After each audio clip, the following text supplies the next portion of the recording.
महाराष्ट्र के घने जंगलों के बीच सह्याद्री की ऊंची ऊंची पहाड़ियों में एक ऐसा मंदिर स्थित है जहां हवा में भी शिवत्व का स्पर्श महसूस होता है।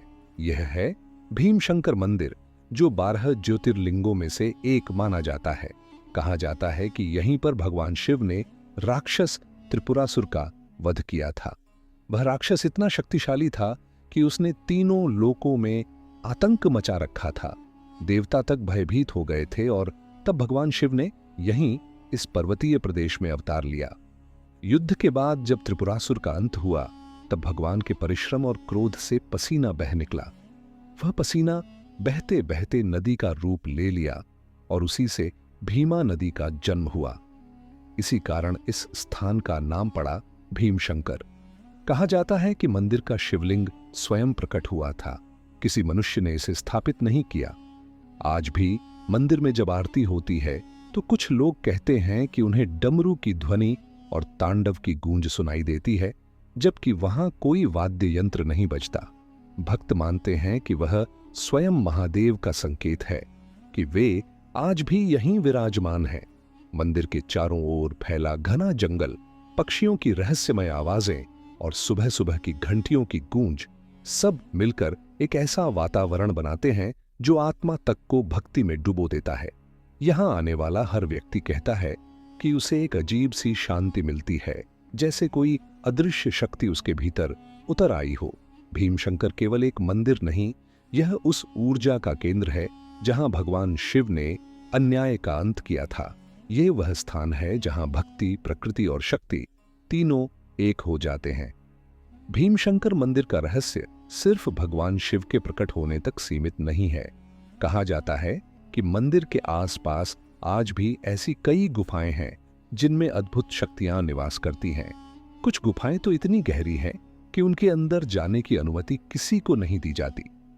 स्थानीय लोगों का मानना है कि वे गुफाएं त्रिपुरासुर के नगरों के अवशेष हैं, जिन्हें भगवान शिव ने अपने तांडव से नष्ट किया था। कई बार रात के समय उन गुफाओं से डमरू की धीमी आवाज, शंखनाद और रुद्र ध्वनि सुनाई देती है। लोग कहते हैं कि यह महादेव के तांडव की स्मृति है, जो हर पूर्णिमा की रात दोहराई जाती है। कुछ साधक जिन्होंने वहां ध्यान किया, उन्होंने बताया कि ध्यान के बीच अचानक तीव्र प्रकाश और रुद्र ऊर्जा की तरंगे महसूस होती हैं, जैसे कोई अदृश्य शक्ति उनके चारों ओर घूम रही हो। एक और रहस्य यह है कि मंदिर के नीचे बहने वाली भीमा नदी का स्रोत आज तक पूरी तरह खोजा नहीं जा सका। वैज्ञानिकों ने कई बार खोजबीन की, पर नदी का आरंभ बिंदु किसी को नहीं मिला। लोग मानते हैं कि यह वही स्थान है जहां से भगवान शिव का पसीना पृथ्वी में समाया था और वह अब भी धरती के भीतर से जल का रूप लेकर प्रवाहित हो रहा है। कहा जाता है कि मंदिर के चारों ओर के पेड़ पौधे सामान्य नहीं हैं। इनमें से कुछ वनस्पतियां केवल यहीं पाई जाती हैं और उनका उपयोग तांत्रिक साधनाओं और प्राचीन औषधियों में किया जाता है। कई योगी मानते हैं कि यह पूरा क्षेत्र एक जीवंत ऊर्जा क्षेत्र है, जहां साधना करने से मनुष्य को दिव्य अनुभूति प्राप्त होती है। भक्तों का विश्वास है कि भीमशंकर केवल एक ज्योतिर्लिंग नहीं, बल्कि वह स्थान है जहां शक्ति और शिवत्व एकाकार होते हैं। यहां आने वाला हर व्यक्ति अपने भीतर की नकारात्मकता छोड़कर एक नई ऊर्जा, एक नई शांति लेकर लौटता है। यही कारण है कि कहा जाता है, भीमशंकर में केवल दर्शन नहीं बल्कि आत्मा का जागरण होता है। कहानी यहीं समाप्त नहीं होती, क्योंकि भीमशंकर की धरती पर आज भी त्रिपुरासुर की आत्मा से जुड़े रहस्य जीवित हैं। कहा जाता है कि जब भगवान शिव ने त्रिपुरासुर का वध किया, तो मरते समय उस राक्षस ने भगवान से कहा, हे महादेव, मैंने जीवन भर शक्ति का अहंकार किया, पर अंत में तुम्हारा नाम ही मेरा उद्धार बना। मुझे अपने चरणों में स्थान दो।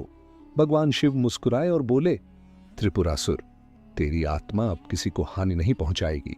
तू इस पर्वत पर निवास करेगा, ताकि जो भी यहां आए उसे विनम्रता का पाठ मिले।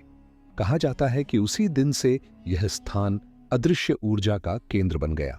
कभी कभी रात में मंदिर के चारों ओर एक गहरी नीली रोशनी दिखाई देती है, जिसे स्थानीय लोग त्रिपुरासुर की आत्मा का तेज मानते हैं। किंवदंती है कि इस रोशनी के साथ एक हल्की गर्जना सुनाई देती है जो मानो यह कहती है, अहंकार का अंत शिव की शरण में ही है। कुछ साधु और तांत्रिक मानते हैं कि मंदिर के पीछे एक गुप्त गुफा है जहां भगवान शिव ने त्रिपुरासुर के बंधन मंत्र का उच्चारण किया था। वह गुफा आज भी बंद है और वहां जाने की किसी को अनुमति नहीं है। कहा जाता है कि जो भी उस गुफा के पास जाता है उसे अपने चारों ओर भयंकर कंपन और हवा के तेज झोंके महसूस होते हैं, जैसे कोई अदृश्य शक्ति उसे वहां से दूर धकेल रही हो। पुरानी पौराणिक मान्यताओं के अनुसार उस गुफा के भीतर अब भी त्रिपुरासुर की आत्मा शिव की आराधना करती है और यही कारण है कि भीमशंकर में हर वर्ष महाशिवरात्रि की रात असाधारण ऊर्जा का प्रवाह महसूस किया जाता है। कहा जाता है उस रात भगवान शिव और त्रिपुरासुर दोनों की आत्माएं इस पवित्र भूमि पर एक साथ उपस्थित होती हैं। भीमशंकर का यह रहस्य हमें यह सिखाता है कि कभी-कभी विनाश भी सृजन का कारण बनता है। त्रिपुरासुर का अंत केवल एक युद्ध नहीं था, वह अहंकार से आत्मज्ञान तक की यात्रा थी। इसलिए कहा जाता है, जो भी भीमशंकर आता है वह केवल भगवान से नहीं मिलता, बल्कि स्वयं से मिलना सीख जाता है। हर वर्ष जब महाशिवरात्रि की रात आती है, भीमशंकर मंदिर का वातावरण कुछ अलग ही रूप धारण कर लेता है। चारों ओर पहाड़ों में फैली ठंडी हवा, जंगलों से आती रहस्यमयी ध्वनियां और मंदिर में गूंजती हर हर महादेव की पुकार, सब मिलकर ऐसा अनुभव कराते हैं मानो स्वयं भगवान शिव वहां उपस्थित हों। कहा जाता है कि इस रात भीमशंकर का ज्योतिर्लिंग जीवंत हो उठता है। मंदिर के पुजारियों के अनुसार महाशिवरात्रि के दिन शिवलिंग पर चढ़ाया गया जल धीरे धीरे गर्म हो जाता है।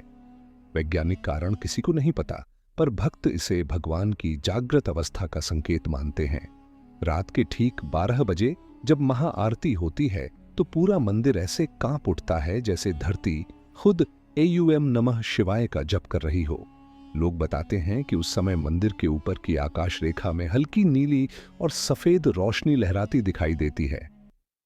कुछ इसे त्रिपुरासुर की आत्मा का नमन कहते हैं, तो कुछ कहते हैं यह स्वयं भोलेनाथ का दिव्य प्रकाश है। महाशिवरात्रि की इस रात में एक और अजीब घटना होती है। मंदिर की घंटियां और डमरू अपने आप कंपन करने लगते हैं।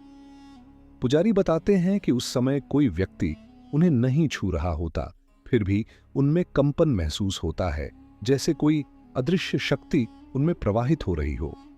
लोगों की मान्यता है कि उस रात भगवान शिव स्वयं अपने ज्योतिर्लिंग में प्रवेश करते हैं, इसीलिए इसे जीवंत ज्योतिर्लिंग कहा जाता है।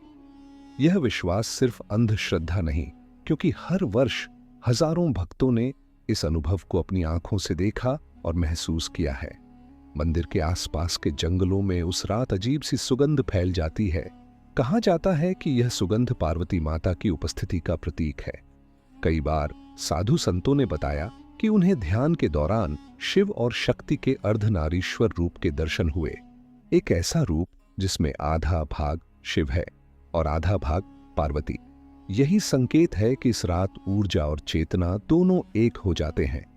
महाशिवरात्रि की भोर में जब पहली किरणें सह्याद्री की पहाड़ियों को छूती हैं, तो मंदिर के ऊपर की हवा में घंटियों की मंद गूंज अब भी सुनाई देती है। कई भक्त कहते हैं कि उन्होंने वहां से लौटने के बाद अपने जीवन में अनोखा परिवर्तन महसूस किया, मानो मन की उलझनें मिट गईं और एक नई चेतना जाग उठी हो।